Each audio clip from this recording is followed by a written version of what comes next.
Hello. We live in a fortunate age. Maybe you think I mean the modern age. Actually, I mean Buddhism has taken root in the West. Until recently, qualified teachers of Mahayana Buddhism outside of Asia have been few and far between. We've had to travel to the Far East to find deep teachings in the subjects of compassion, emptiness, karma, and enlightenment. Today, it's an amazing gift that we can learn about the ancient teachings of the Buddha through this 13-part video series. You will receive teachings from some of the greatest teachers, Tibetan and Western, men and women, living in the world today. You will hear personal interviews with Buddhist practitioners who share their experiences of putting the teachings into practice. You will have the opportunity to gain some understanding of Buddhism and learn skills that you can use to make your life most meaningful.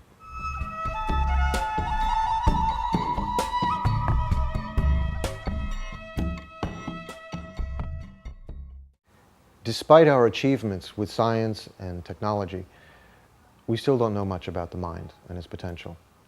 Yet in fact, 2,500 years ago, Shakyamuni Buddha realized the full potential of the mind. He understood that the mind is not just the brain. The mind is beginningless, and it creates our experiences of the world. Because what we perceive as reality is a function of the mind, not only do we have the power to completely eliminate disturbing emotions like anger, but we can consciously progress to the highest evolutionary state possible, Buddhahood. Every living being has the potential to reach this limitless state of wisdom and compassion. Buddhism teaches us that as we begin to understand the true nature of our mind, we become happier, more peaceful, better able to deal with problems, which makes us better able to help others.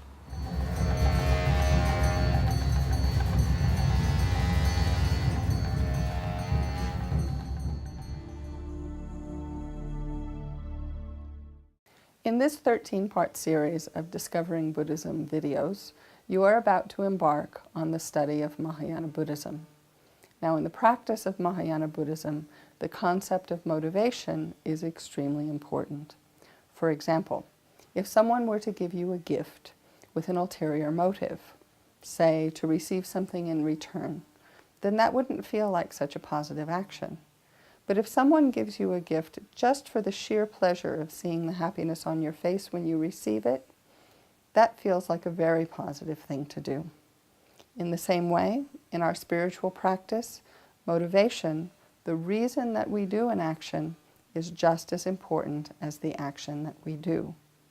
Therefore, at the beginning of each of these teachings in this series, we are going to generate a positive motivation, a Mahayana motivation, that focuses not so much on our own well-being, but instead emphasizes generating the wish to be able to benefit other living beings and bring them happiness as much as possible.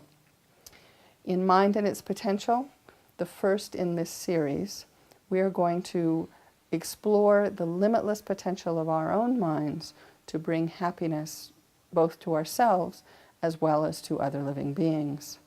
And so for this reason, again, our motivation as we listen to these teachings is very important. So let's just take a moment right now to generate in our minds a strong thought, the thought wishing to be able to use these teachings in order to be able not only to bring happiness to ourselves, but also to be able to bring happiness and well-being to the others around us.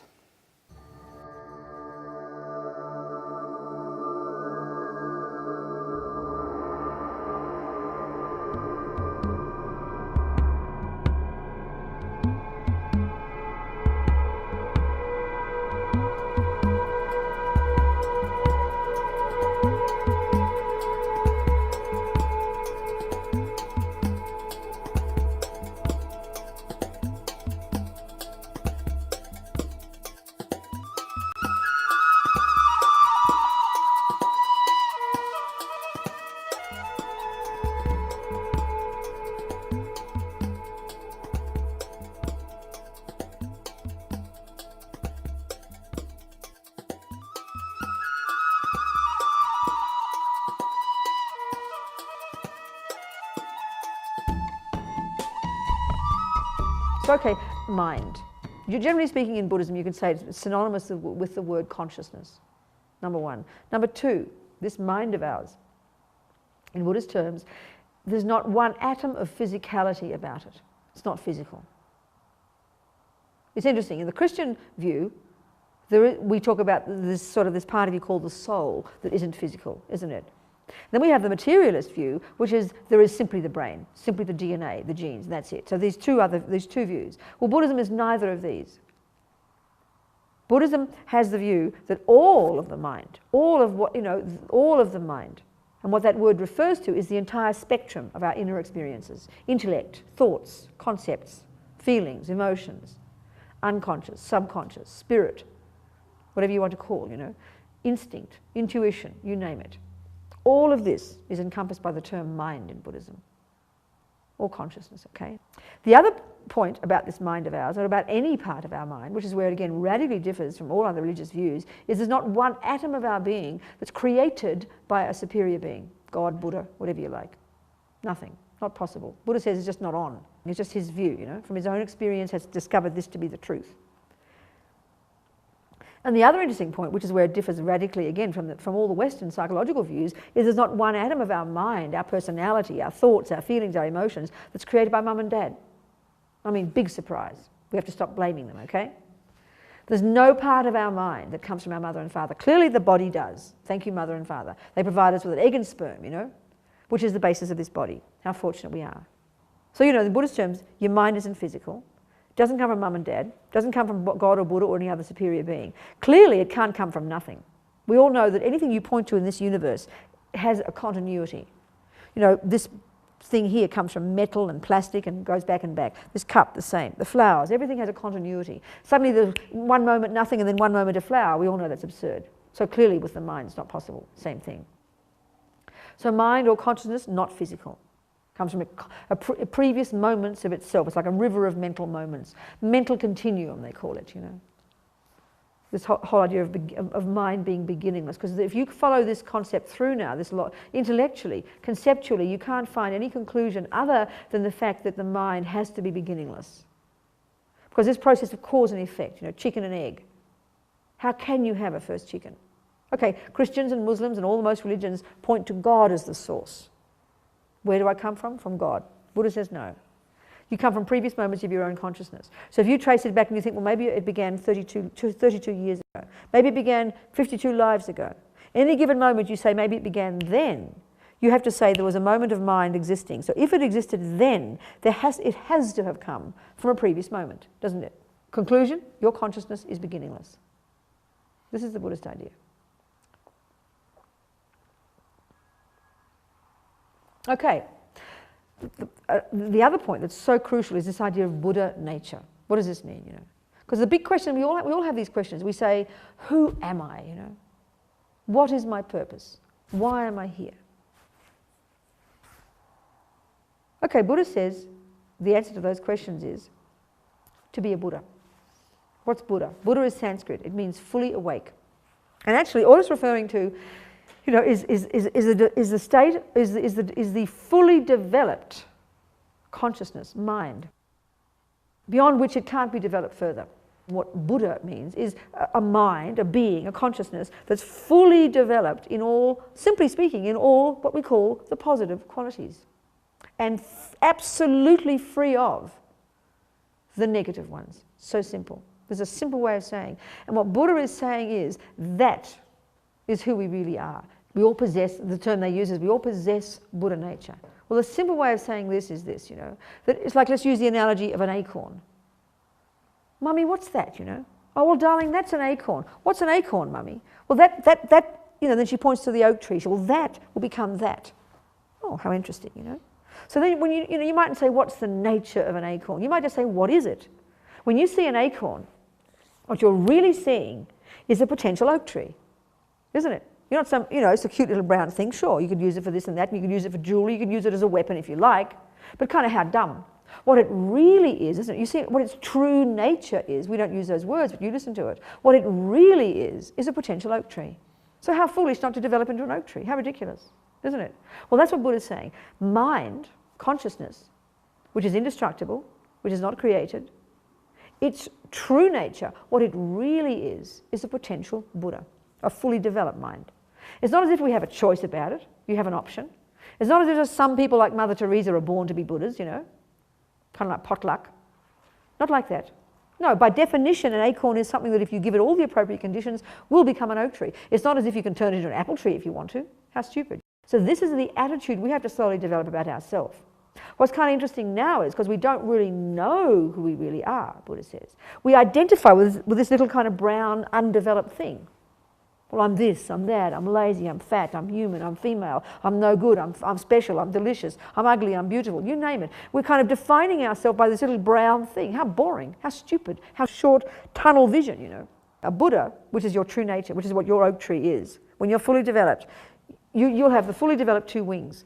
Infinite empathy with all living beings, beyond which, you know, totally developed. Beyond which you can't develop it further. And this empathy would be such that as if they were all you. There's no separation.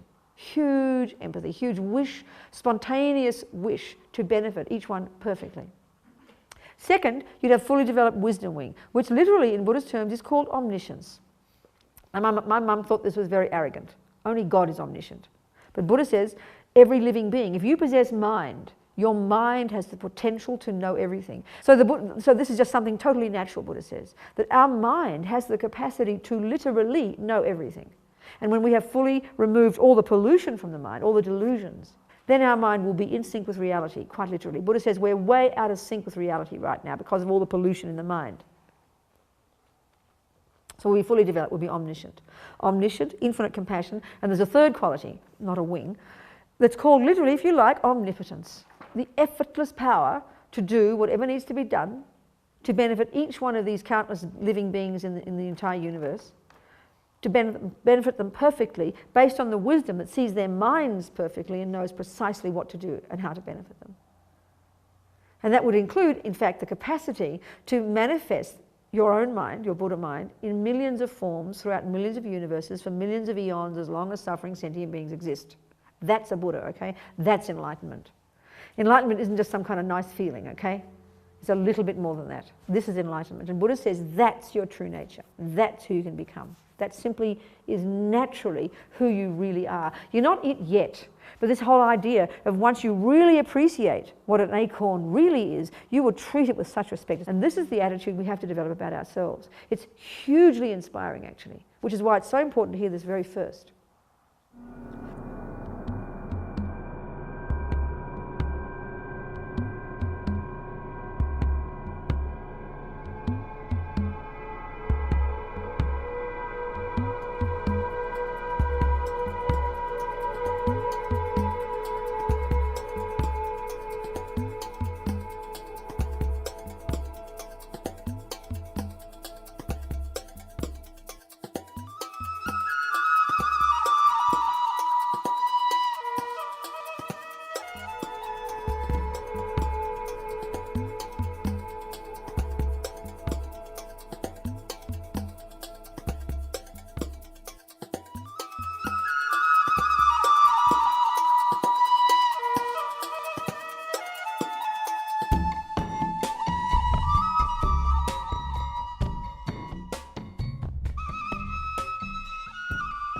So anyway, whatever our reason, we meet the Buddha Dharma, and in meeting the Buddha Dharma, we start to discover more and more that the source of our suffering comes from our mind. There are external conditions for our suffering, definitely. There are many, many external conditions for our suffering to arise.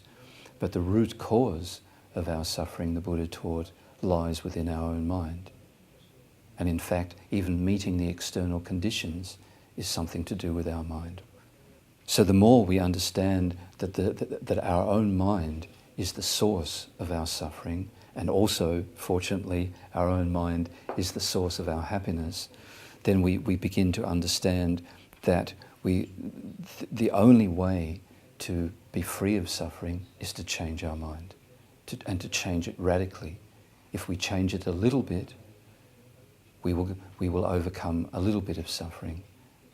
But if we radically change our mind, bring about a real revolution in our mind, and eliminate the disturbing thoughts from our mind and develop all the positive qualities of our mind, then we can be completely free of suffering and develop real happiness.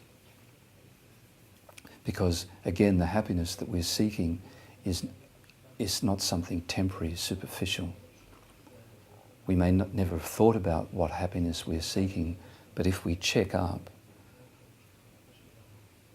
we want a happiness that is perfect and lasting. Buddhism says that there is this amazing phenomena called mind, which is not the brain, it is not something physical, it is something formless, not having any qualities of physical matter. The mind is something which is clear, formless, and has the ability to know. In fact, mind is the only thing that knows, experiences, and feels. Mind's job is to know. In every way, the word know, we can analyze this word and discover that there are many ways to know. Right now, we ourselves know in quite indirect and superficial ways, mostly through concepts, mostly through reading, being told things by others. So right now, we are knowing in a very limited way. This is because our mind is being prevented from knowing perfectly, completely by the disturbing thoughts that all of us have. So we can imagine what it would be like without these disturbing thoughts. None of them whatsoever. There was nothing disturbing the innate ability of our mind to know and experience and feel. Yeah. I think this would be an amazing experience. Something truly amazing. Without these distractions, all this confusion in the mind, then the mind could just know. But is it possible to get rid of these disturbing thoughts?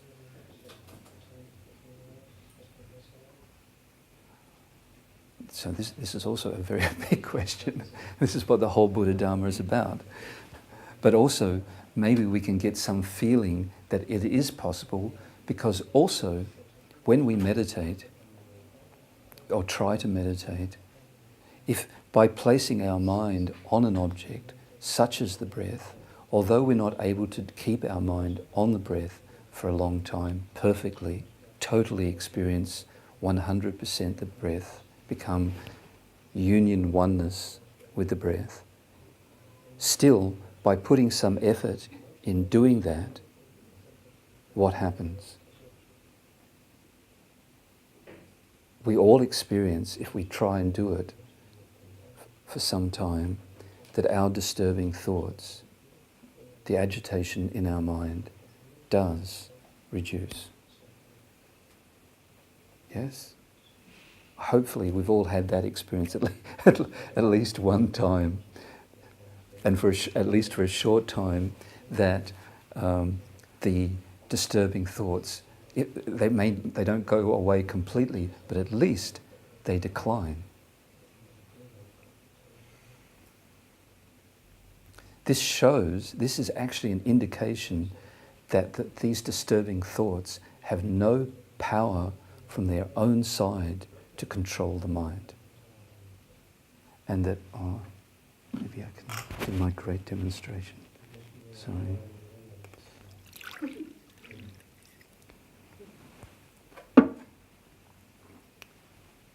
Normally, centre directors don't like this demonstration because I destroy but normally our mind is like that. That is our mind, completely shaken, disturbed. But if I stop shaking this water, which will make the director very happy, then what happens? The water returns to its natural state. It isn't natural for water to be agitated. Something else is doing that. And when you stop the agitation, the water just naturally, without any other factors involved, goes back to its natural state. It returns to being level, still, and then it also has the ability, when it's calm and clear, it has the ability to reflect things. When it's completely agitated, the surface of the water has no ability to reflect things accurately. We can also notice that when we do even a little simple breathing meditation, our mind starts to become calmer and clearer, more still, because that's its natural state.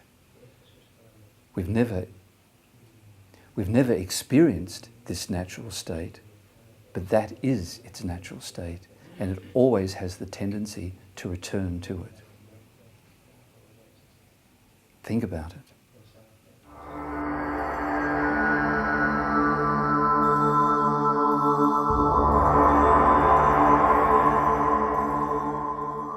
Understanding the true nature of the mind has helped me gradually over a period of, I'd say, about 3 years of just sort of letting that filter down. It doesn't happen suddenly. It didn't happen suddenly. It happened very gradually.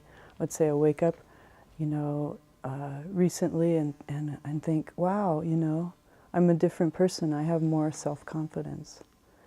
And because you start to realize that you're not this limited, hopeless, helpless being who's under the influence of all these things outside and all these things inside that cause so much suffering. When people come up to me and ask me about being a Buddhist nun and about Buddhism, many people have this, they've already decided that Buddhism is this dark, gloomy, pessimistic, nihilistic religion that talks about suffering and death. And that's, we do talk about suffering and death a lot, but we talk about it in a way where we're looking at the situation that we're in. And this is really the situation we're in. We're suffering and we have to die. And but there's a solution to it. That's what everybody seems to forget, that part. There's a solution, and the solution is that we have this pure potential of our mind that's unbelievable, that we can become these incredible beings, these Buddhas, what they call Buddhas. You can call it whatever you want, but it's this potential to become beyond whatever your imagination can come up with, a powerful, all-knowing, blissful being who can help everyone. I always wanted to help people. Since I was a little girl, I recognized that people were suffering. My parents were suffering, my grandparents, everyone. I recognized their suffering. I recognized my own suffering, but as I grew up and became an adult, my own suffering overwhelmed me so much that I didn't feel like I could help other people. I couldn't even help myself. And gradually, through this understanding and some little bit of taste, experience, that I do have this incredible nature. More and more, I seem to be helping more and more people and thinking less and less about my own suffering.